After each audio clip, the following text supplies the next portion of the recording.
Kita mungkin baru sahaja menyaksikan tembakan pertama Perang Dunia Ketiga. Saya tahu, itu mungkin kedengaran seperti keterlaluan. Saya akan bertaruh bahawa itu tidak akan berlaku. Dan ingat, Perang Dunia Ketiga tidak semestinya bermaksud kiamat nuklear. Namun bergantung kepada bagaimana keadaan berkembang dalam beberapa minggu hingga bulan akan datang, adalah munasabah untuk berfikir bahawa ahli sejarah mungkin melihat hujung minggu lalu sebagai permulaan. Apa yang saya maksudkan ialah serangan Ukraine di sepanjang Laut Kaspia. Pada zahirnya, serangan jarak jauh itu kelihatan menyasarkan senjata Iran yang menuju ke Rusia. Tetapi kini Iran mendakwa serangan itu menyasarkan Republik Islam Iran. Dan malah arah penghantaran itu pun tidak jelas. Jadi hari ini, biar saya bawa anda menelusuri dunia yang sedang berperang sekarang. Kemudian cuba menyelesaikan fakta-fakta yang dipertikaikan mengenai serangan itu sebelum cuba memahami apa yang Rusia cuba peroleh daripada Iran sehingga mencetuskan semua ini. Sebelum beralih kepada bagaimana Ukraine mungkin cuba mengambil kesempatan daripada situasi ini untuk memberi tekanan kepada Amerika Syarikat, yang akhirnya membawa kita kepada apa yang sedang berlaku di Iran sekarang. Hore, dunia sedang berperang. Tapi sebelum itu, biar saya imbas kembali. Memang benar, kita tanpa ragu hidup dalam dunia yang sedang berperang hari ini. Apa yang membezakan kekusutan ini daripada Perang Dunia sebenar ialah satu pihak yang aktif di dua medan serentak, seperti Amerika Syarikat yang mengendalikan teater Eropah dan Pasifik semasa Perang Dunia Kedua. Sebaliknya, 5 bulan terakhir telah menyaksikan dua konflik yang berbeza yang hanya dihubungkan melalui sokongan material. Ukraine melawan Rusia dengan bantuan dari negara-negara Eropah ditambah sedikit bantuan terutamanya dalam bidang perisikan daripada Amerika Syarikat, walaupun di bawah pentadbiran Trump. Dan Rusia melawan Ukraine dengan sokongan daripada antara lain Iran. Sementara itu, Israel dan Amerika Syarikat melawan Iran dengan bantuan terhad daripada beberapa negara Eropah, dan Ukraine membantu rakan-rakan Arab mereka dalam pertahanan terhadap drone Iran. Iran menerima sokongan daripada Rusia sekali lagi, terutamanya dalam bidang perkongsian risikan. Apa yang belum kita lihat ialah perkara seperti tentera Rusia berada di Iran untuk menyediakan pertahanan udara aktif atau jet pejuang Amerika Syarikat meronda di ruang udara Ukraine. Itu membawa kita ke hujung minggu lalu apabila drone Ukraine melakukan perjalanan lebih 1,000 kilometer untuk menyerang sasaran di Laut Kaspia. Saya akan membincangkan butiran yang dipertikaikan mengenai insiden itu sebentar lagi. Buat masa ini, saya ingin fokus pada cara Kiev membingkai serangan itu kerana ia berkaitan dengan perbincangan mengenai Perang Dunia Ketiga. Beberapa tahun lalu, Iran telah memberikan Rusia templat untuk menghasilkan drone Shahed yang sejak itu telah menghujani bandar-bandar Ukraine dengan serangan. Zelensky kini membingkai peranan Iran dalam serangan ini seolah-olah Iran sebenarnya telah menyerang Ukraine. Jadi apa yang berlaku pada hujung minggu lalu ialah Ukraine bertindak balas dengan menyerang Iran. Untuk lebih jelas, kita masih melihat kes penghantaran senjata.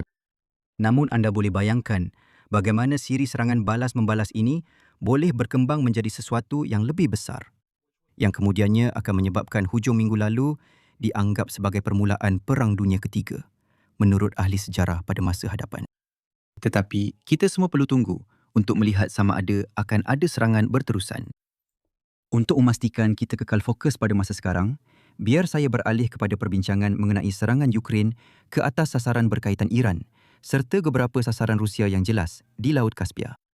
Ukraine mengatakan meratal bahawa mereka telah menyerang 2 kapal kargo yang berdaftar di bawah bendera Rusia. Iran pula mengatakan bahawa Ukraine telah menyerang sebuah kapal Iran menyebabkan seorang kelasi Iran terbunuh dan sekurang-kurangnya seorang lagi cedera. Menteri Luar Iran mendakwa bahawa ini adalah sebahagian daripada plot yang lebih besar yang melibatkan Israel dan oleh itu serangan ini tidak akan dibiarkan tanpa tindak balas. Untuk penjelasan, ini bukan kali pertama Ukraine menyerang apa yang kelihatan seperti penghantaran senjata Iran ke Rusia di Laut Kaspia. Contoh yang paling jelas tentang perkara ini berlaku pada Ogos tahun lepas. Namun begitu, Iran tidak membuat kekecohan yang sama pada waktu itu. Sukar untuk memastikan apa yang berbeza hari ini, kecuali mungkin satu kematian dari pihak Iran. Sebagai nota sampingan, jika anda pernah tertanya-tanya mengapa negara-negara barat menghantar bantuan Ukraine ke Poland dan memerlukan lori Ukraine melintasi sempadan untuk mengambil semuanya dan menghantarnya ke Ukraine, inilah sebabnya. Apapun pertikaian antara Iran dan Kiev masih berterusan, dengan Iran mendakwa bahawa sasaran itu adalah komersial, manakala Ukraine mengisytiharkan bahawa mereka menyerang kapal yang membawa komponen ketenteraan. Apa yang menarik di sini ialah kedua-dua gambaran itu mungkin tepat pada masa yang sama. Mereka mungkin merujuk kepada kapal yang berbeza. Atau mereka sedang memberikan versi yang sama tentang kapal yang sama atau sepasang kapal. Bendera sesebuah kapal selalunya tidak begitu mencerminkan negara yang sebenarnya berada di belakangnya. Selain itu, sebuah kapal kargo mungkin membawa kedua-dua barangan awam dan komponen ketenteraan. Pada waktu yang sukar, dianggap kebetulan, Ukraine telah menyerang pusat pengedaran wildberries di dalam Rusia pada minggu sebelumnya. Sebahagian kecil daripada perniagaan wildberries memang bersifat dwiguna untuk kegunaan ketenteraan. Syarikat itu telah cuba mengisi kekosongan di mana tentera Rusia tidak melengkapkan askar mereka secukupnya. Jadi rakyat Rusia biasa memesan peralatan dari wildberries, sama ada untuk diri mereka sendiri atau untuk rakan dan keluarga yang dihantar ke Ukraine. Bagi sesiapa yang mengambil berat tentang undang-undang peperangan, perkara ini asasnya sangat goyah. Namun begitu, adalah menarik untuk diperhatikan bahawa kita tidak melihat mana-mana pemimpin barat membangkitkan isu mengenai serangan ke atas Walberi. Baiklah, kembali kepada Caspian. Ukraine mungkin mempunyai maklumat risikan yang menunjukkan sebuah kapal kargo awam juga berfungsi sebagai penghantar ketenteraan dan oleh itu memilih untuk mencegah kerosakan lebih awal. Saya ragu Eropah akan ambil peduli di sini jika semua yang berlaku minggu lepas dianggap tidak bermasalah. Ia berbaloi untuk kita selidik dengan lebih mendalam tentang apa yang mungkin masih dilakukan oleh Iran untuk membantu Rusia. Menurut Duta Ukraine ke Israel, kapal yang terlibat itu membawa komponen drone dan peluru berpandu. Perkara ini tidaklah mengejutkan jika didengar 3 tahun lalu. Disebabkan sekatan ekonomi selama beberapa dekad, Iran menjadi pakar dalam mendapatkan komponen senjata apabila dunia barat berusaha menghalang mereka. Akibatnya, apabila Rusia menyerang Ukraine dan Moskow menjadi sasaran sekatan yang serupa, Kremlin terpaksa meminta bantuan daripada Tehran. Namun, selepas hampir 4,5 tahun perang, nampaknya Rusia masih perlu bergantung kepada Iran, walaupun Iran sendiri sedang sibuk dengan masalah di dalam negara.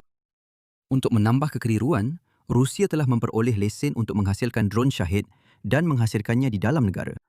Anda mungkin akan menganggap bahawa Rusia tidak lagi memerlukan sebarang bantuan tambahan. Namun, anda mungkin masih ingat bahawa pada permulaan perang Iran, saya ada menyebut bahawa Rusia perlu berasa bimbang tentang rantaian bekalan Iran. Perjanjian pelesenan senjata biasanya melibatkan royalti setiap unit dan ini mewujudkan masalah komitmen yang jelas dan boleh dipercayai. Sebaik saja saya tahu cara menghasilkan senjata itu, saya boleh lakukannya sendiri dan tidak perlu membayar kepada anda. Memandangkan kita sedang bercakap tentang Rusia di sini, anda boleh faham mengapa Iran akan berhati-hati untuk mengakali masalah komitmen itu. Penyelesaian paling mudah ialah menyerahkan pelan reka bentuk untuk kebanyakan sistem senjata, tetapi menahan beberapa komponen penting. Ini membolehkan Rusia meningkatkan jumlah pengeluaran tetapi menjamin bahawa anda masih mempunyai daya tawar. Jika bayaran royalti dihentikan, maka penghantaran komponen penting daripada anda juga akan dihentikan. Adalah juga boleh dibayangkan bahawa Rusia sebenarnya tidak begitu mahir dalam menghasilkan beberapa bahagian drone Shahid dan oleh itu masih menyerahkan bahagian pengeluaran tersebut kepada Iran. Anda mungkin juga ingat kita membincangkan pengaturan seperti itu baru-baru ini apabila Amerika Syarikat bersetuju untuk melesenkan Patriot kepada Ukraine. Satu perkara yang perlu diberi perhatian di sini. Duta yang sama berkata bahawa kapal-kapal itu bergerak dari Rusia ke Iran. Saya syak itu mungkin satu kesilapan di pihak beliau dan laporan media yang tidak memetik beliau cenderung menunjukkan aliran berlaku ke arah yang bertentangan. Ia memang akan menjadi sangat menarik jika Ukraine tiba-tiba berpendapat mereka patut meletupkan senjata yang ditujukan ke Iran. Itu akan menjadikan Ukraine sebagai pihak penyerang secara langsung dalam perang Iran. Ini mungkin benar-benar berlaku dan saya pasti Trump pasti akan sangat menyukainya jika ia benar. Dan mungkin ia adalah sebahagian daripada quid pro quo yang melibatkan Patriot. Kerana sudah tentu, Amerika Syarikat tidak mahu terlibat secara langsung dalam mengebom sasaran Rusia. Tetapi saya rasa kita patut tunggu sehingga kita mendapat pengesahan khusus tentang perkara ini daripada seseorang yang lebih tinggi dalam hierarki. Itu memberikan peralihan yang sangat baik kepada topik kita seterusnya, iaitu apakah strategi besar Ukraine di sebalik ini? Esok, Zelensky akan terbang ke Washington untuk menghadiri, secara zahirnya, satu majlis memperingati Senator Lindsey Graham. Menariknya, ia akan berlaku tepat setahun 5 bulan selepas insiden kemarahan di Pejabat Oval yang memalukan itu, yang telah membentuk persepsi orang ramai terhadap hubungan dua hala itu sejak dari itu. Dalam praktiknya, apa yang juga sedang berlaku ialah satu sidang kemuncak antara tiga pihak yang masih aktif berperang di blok ini dalam konflik yang semakin saling berkait. Anda lihat, Perdana Menteri Israel Benjamin Netanyahu juga akan berada di sana. Sama ada ini akan menjadi dua pertemuan dua hala dengan Trump atau sama ada ketiga-tiga mereka akan mengadakan perbincangan berkumpulan masih belum dapat dipastikan. Fokus seketika pada hubungan Trump-Zelensky. Insiden di Pejabat Oval memberikan gambaran yang tidak tepat tentang apa yang telah dilakukan oleh kedua-dua mereka sejak itu. Zelensky menunjukkan perbualan satu lawan satu mereka di pengebumian Paus sebagai titik perubahan. Sekarang, memang sentiasa sukar untuk memahami apa yang Trump fikirkan. Tetapi kita harus catat untuk rekod bahawa penasihat keselamatan negara ketika itu, Mike Waltz, adalah orang yang mencadangkan untuk membatalkan baki agenda selepas insiden di Pejabat Oval. Trump bersedia untuk meneruskan, cuba mendapatkan perjanjian perniagaan yang menjadi tujuan utama sidang kemuncak itu diadakan. Baru-baru ini, kita telah mendapat pengumuman mengenai pelesinan sistem Patriot yang disebutkan tadi di sidang kemuncak NATO awal bulan ini. Dan kita juga sedang memerhati perubahan dalam pendirian keseluruhan sayap MAGA terhadap Ukraine yang diketengahkan oleh lawatan terbaru Laura Loomer ke negara itu dan nampaknya beliau telah sepenuhnya berpihak sepenuhnya kepada Ukraine. Walaupun sebahagian daripada ini mungkin kelihatan seperti kisah yang menggembirakan, ada juga dorongan praktikal di sebaliknya. Ukraine telah mengubah momentum di medan perang sepanjang 5 bulan yang lalu. Dan oleh itu, para skeptik semakin melihat Ukraine sebagai satu pelaburan yang baik. Zelensky mungkin sedang mengambil peluang dengan melibatkan dirinya dalam kempen terhadap Iran untuk menunjukkan kepada Amerika Syarikat bagaimana Ukraine boleh memberi sumbangan lebih daripada sekadar menembak jatuh drone untuk Sekutu Arab. Dan itu membawa kita kepada situasi semasa Amerika Syarikat dengan Iran. Untuk memudahkan perkara secara kasar, kita telah mengalami satu gencatan senjata di laut yang sebenarnya tidak pernah benar-benar menjadi gencatan senjata, diikuti dengan permulaan semula perang yang sebenarnya tidak pernah berhenti. Dan setakat saat ini, kita nampaknya berada pada satu lagi jeda yang mungkin tidak membawa ke mana-mana jika rundingan juga sama-sama memudaratkan. Walaupun dengan peluru berpandu dan drone baru yang dilancarkan baru-baru ini, sebahagian besar konflik masih lagi merupakan sekatan yang saling bertembung di sepanjang Selat Hormuz. Di pihak AES, sebahagian daripada apa yang mungkin mendorong gencatan senjata semasa adalah rayuan terbaru Pentagon supaya tidak terus mengurangkan stok peluru berpandu AES. Sekali lagi, jika kita membuat spekulasi liar di sini, Zelensky mungkin sedang cuba meletakkan Ukraine sebagai saluran bekalan senjata untuk Amerika Syarikat. Kiev boleh meningkatkan pengeluaran drone mereka dengan lebih cepat berbanding Amerika Syarikat pada masa ini. Halangan utama yang menghalang Ukraine ialah wang. Jika Zelensky berjaya mendapatkan dana pelaburan masa depan dari Amerika Syarikat, Ukraine boleh meningkatkan barisan pengeluarannya dan membayar semula kepada Amerika Syarikat dalam bentuk serangan drone jarak jauh, sama ada dengan melancarkannya secara langsung atau menyerahkan kawalan kepada Amerika Syarikat. Bagi pihaknya, Iran tidak mempunyai cara yang baik untuk memecah belahkan hubungan itu. Iran telah pun bertindak balas terhadap serangan Ukraine dengan mengancam untuk membalas. Namun, Ukraine tidak bergantung kepada penghantaran yang keluar masuk di Selat Hormuz. Dan Ukraine juga mungkin terlalu jauh dari Iran untuk membolehkan Iran membalas dengan berkesan melalui serangan udara. Itu menjadikan peningkatan bantuan kepada Rusia sebagai kemungkinan yang tinggal. Sekarang, saya pasti Iran boleh mencari sesuatu untuk dilakukan di sini, walaupun sukar untuk melihat bagaimana ini akan memberi kesan yang signifikan. Ini adalah satu lagi kes di mana sebuah negara mengatakan bahawa mereka akan melakukan lebih banyak sebagai tindak balas kepada serangan. Tetapi kemudian timbul persoalan, mengapa mereka tidak melakukan lebih banyak sejak awal? Kekalutan dunia yang dilanda perang terus berlanjutan. Jadi, apakah kesimpulan utama kita untuk hari ini? Ukraine telah menyerang sesuatu yang berkaitan dengan Iran sekurang-kurangnya di Laut Kaspia. Jika keadaan menjadi lebih buruk, adalah munasabah untuk menggambarkan apa yang berlaku pada hujung minggu lalu sebagai tembakan pertama Perang Dunia Ketiga. Selain daripada kesan langsung mengganggu logistik rantaian bekalan Rusia, Ukraine mungkin cuba mengukuhkan sokongan Amerika Syarikat terhadapnya.